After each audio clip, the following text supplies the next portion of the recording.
Hello there, listeners. It's Susie New from the Australian Society of Anaesthetists, and thank you for listening to our podcast. It's called Australian Anesthesia, and it's where we talk about all things relevant to anaesthesia here in Australia. This episode goes alongside another beautiful and eye-catching poster that is featured in the June 2026 edition of the Australian Anaesthetist.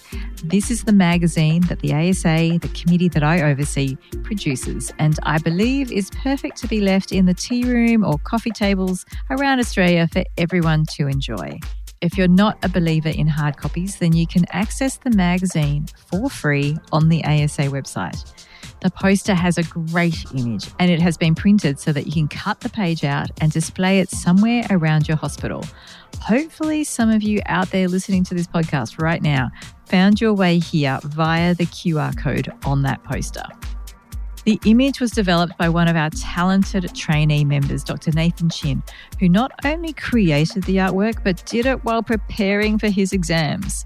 At the time of recording, I don't know yet if he has passed. So Nathan, if you are listening, we are all thinking of you and hope wherever you are, however that result has landed, that you are in a good place, and we love your creative work.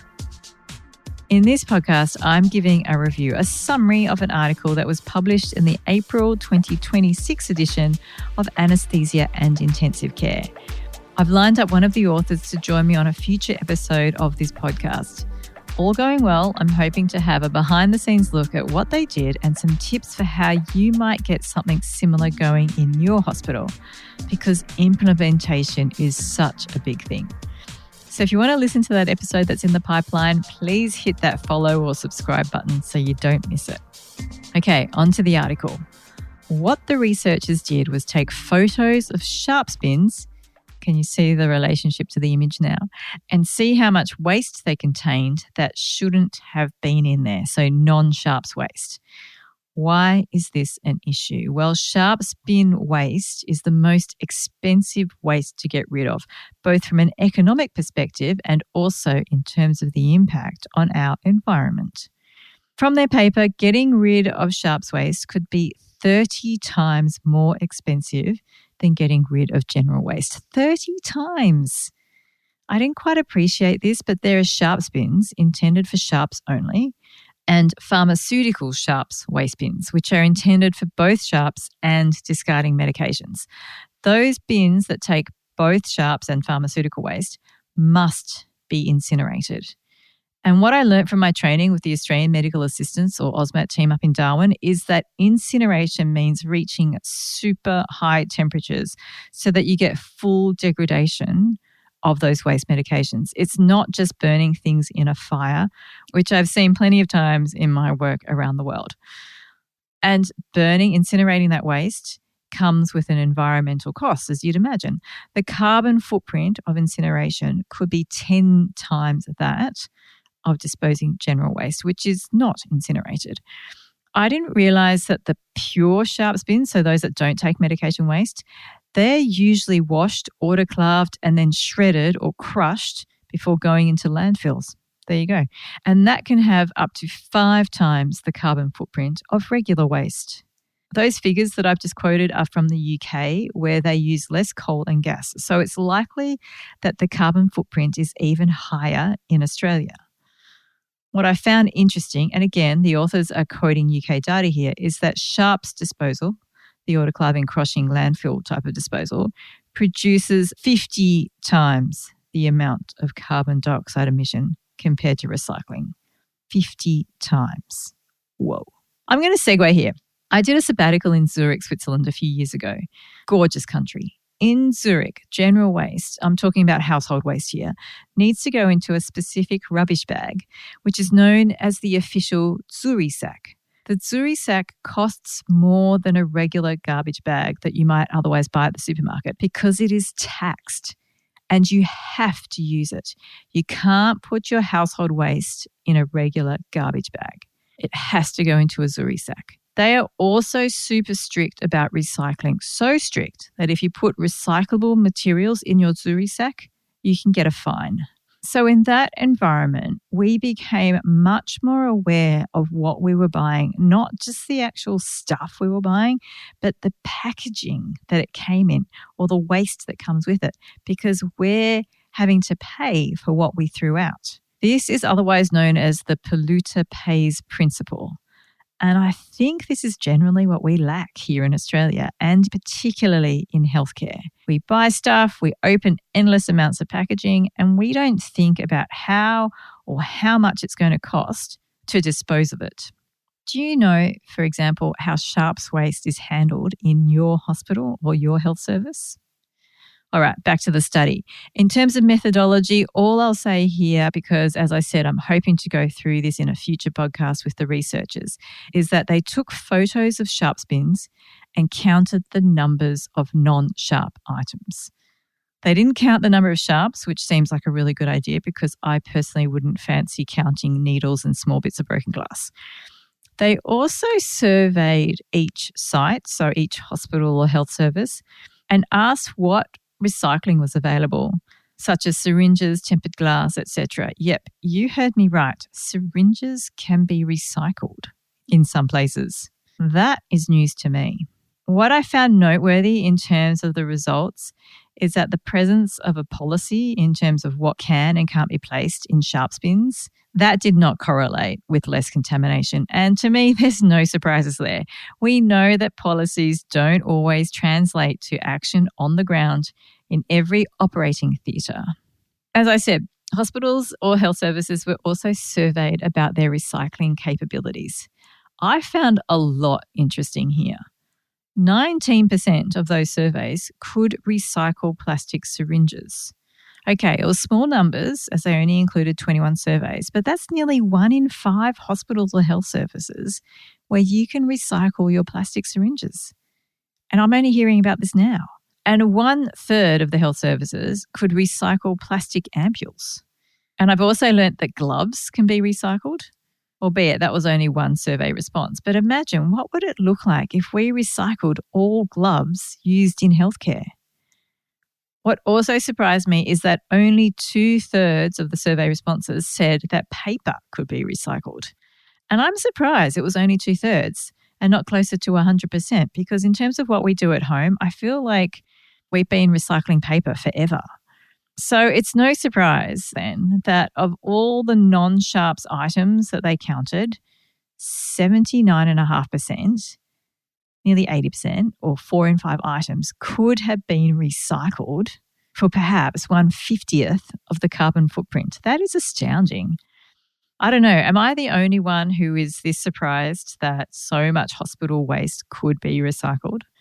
The way I read the article, they matched what could theoretically be recycled with the actual recycling capabilities at the hospital. And they found that in practice, in real life as it stood at the time, only 18%, so nearly 1 in 5 items, could realistically have gone into recycling. So that to me says that there's a huge deficit out there in terms of what we could be recycling in hospitals. Many, many, many more things could have been recycled than that 20%. In terms of results, I want to couch it in terms of if you were to look in your sharps bin tomorrow or later today, what might you see that could have been recycled or disposed of in a cheaper, more environmentally sustainable manner? The most common thing you'd see would be glass vials. Tempered glass vials, such as the big propofols and other vials, they can actually be recycled. Not in your regular household recycling, that doesn't take tempered glass, but they can go through special tempered glass recycling.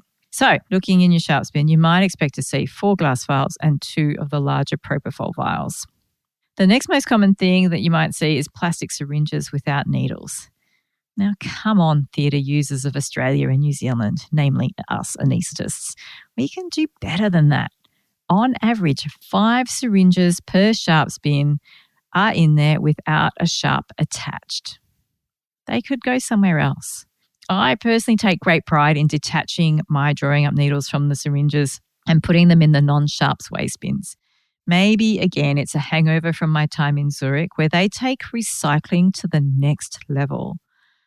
In Zurich, we had a roadside paper pickup, which was different to the roadside cardboard pickup, and at times a bit of a source of stress trying to work out if something was more paper or more cardboard. We also had different bins around Zurich for green glass, brown glass, clear glass. Then there was metal, which I recall correctly, there was metal and then a separate one for aluminium. Batteries were separate. There was also different plastics, so the clear PET water bottle type plastic as opposed to the opaque shampoo bottle type plastic. You get the idea. And not all of these bins would be located in the one place. So you'd have different bundles. We did have different bundles in our home. And depending on where we were going around Zurich, we would take the relevant recycling bundle because we knew that there was that type of bin in that location. Thankfully, there was a handy app that showed you where all these various recycling bins were located. And as I said earlier, knowing you had to pay for throwing things out, either by buying an official tax-added garbage bag or in terms of time and energy it took you to get to the particular recycling place, it just made you much more aware of what you bought in the first place. The final point I want to make about this paper is what else was found in the sharps bins. So they found things like IV lines, endotracheal tubes, bandages, blueies. Some of these things are quite big and bulky. And look, I get it. Sometimes there's been a tricky cannulation or arterial line, and I'm keen to get on with the anaesthetic. I've used a kidney dish and it contains potentially multiple sharps. There's some swabs. There's usually a bit of blood. And I just want to dump the whole tray in the sharps bin, partly out of relief that I finally got the line in. Look, thankfully that doesn't happen very often, but I'll definitely be more cautious in how I handle the waste there. The other thing they found, and I'm sure we've all seen it too, is those single-use needle holders and forceps. I mentioned that to someone who doesn't work in healthcare recently, that we have single-use stainless steel medical instruments, and they were just gobsmacked that we could have that, especially that they come in sterile packaging, and sometimes we don't even touch all the instruments and they all have to get thrown out. And quite often they end up in the sharps bin. So in the survey that the researchers did, 7 of the health services or hospitals, or so 1/3 of them, had metal recycling capability. I wonder if that includes those stainless steel instruments. I don't know the exact details there. So there you go. That's all I'm going to say about this sharps waste management article for now. I'm looking forward to a deeper dive, hopefully some implementation tips from one of the authors in a future episode. If you're keen to read the article, it's in the April 2026 edition of the Anesthesia and Intensive Care Journal. And of course, I'll put a link to that in the show notes. This research was conducted through the TRASH network, that's TRA2SH, or Tango Romeo Alpha number 2 Sierra Hotel in NATO alphabet, which stands for Trainee-Led Research and Audit in Anesthesia for Sustainable Healthcare. If you want to hear more about TRASH, then please listen to episode 69, where I talk with one of the founding members, the very impressive Dr Jess Davies, who is combining being an anaesthetist with doing a PhD in this area. The article I've been talking about was published in Anesthesia and Intensive Care, the only peer-reviewed scientific publication from our region. If you want to find out more about the journal, then please listen to episode 96, where I catch up with the newest editor-in-chief, Professor Philip Peyton. If you enjoyed this podcast and looking at the poster, then I also encourage you to look at our last poster. It's another great image of a nitrous oxide cylinder looking like a cigarette and asking us whether it's time to quit. If you're considering quitting nitrous, then join me in episode 114, where I chat with Dr Ethan Fitzclarence, another great example of research done by a trainee. He's no longer a trainee now. And also looking at another way we can look at reducing waste from operating theatres. Okay, that's all for me now. Remember to look for that subscribe button so you don't miss the next episode. If you have any feedback, maybe you think this whole environmental sustainability thing is overrated, or maybe that we're not doing enough, or you're working on a great initiative that you would like to share, let me know. Shoot me an email at podcast@asa.org.au. Until next time, thanks for listening. I hope you and your patients are staying safe and well out there, thoughtfully forever.